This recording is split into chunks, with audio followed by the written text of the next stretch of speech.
अस्य श्रीदुर्गास्तोत्रमहामन्त्रस्य बदरीनारायण ऋषिः अनुष्टुप् श्रीदुर्गाख्या योगदेवी देवता मम सर्वाभीष्टसिद्ध्यर्थे जपे विनियोगः। ॐ ह्रीं दुं दुर्गायै नमः। नमस्ते सिद्धसेनानी आर्ये मन्दरवासिनी कुमारी काली कापाली कपिले कृष्णपिङ्गले भद्रकाली नमस्तुभ्यं महाकाली नमोऽस्तु ते चण्डी चण्डी नमस्तुभ्यं तारिणी वरवर्णिनी कात्यायनी महाभागे कराळी विजये जये सिखिपिञ्चध्वजधरे नानाभरणभूषिते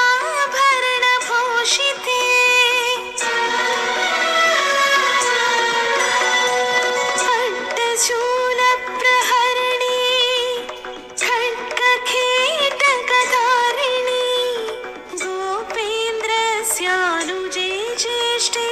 नन्दगोपकुलोद्भवे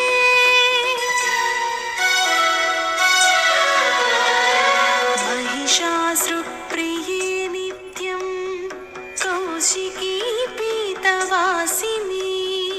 अट्टहासे कोकमुखे नमस्ते स्तुरणप्रिये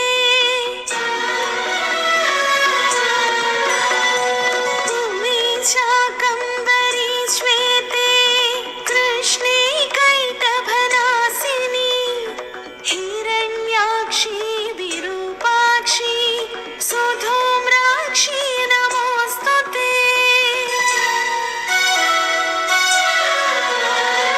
वेदश्रुति महापुण्ये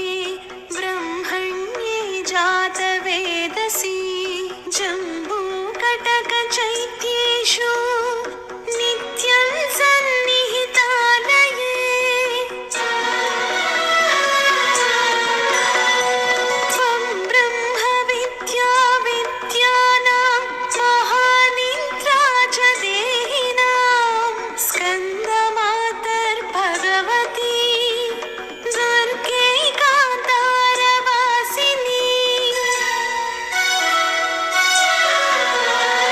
स्वाहाकार स्वधा चैव कलाकाष्ठा सरस्वती सावित्री वेदमाता च तथा वेदान्त उच्यते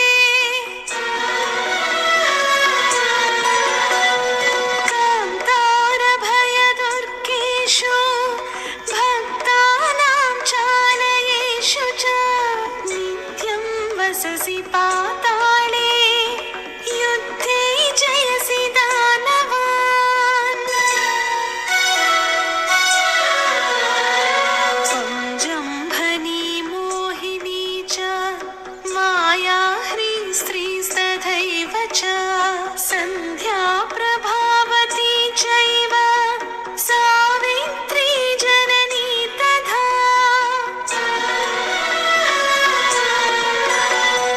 तुष्टिः पुष्टिर्धृतिर्दीप्तिश्चन्द्रादित्यविवर्धिनी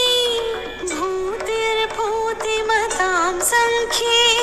वीक्ष्यसे सिद्धचारणैः स्तुतासि त्वं महादेवी विशुद्धेनान्तरात्मना जयो भवतु मे नित्यं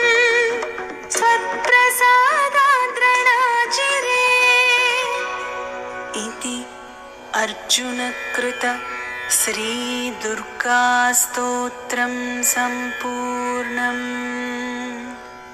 ॐ शान्ति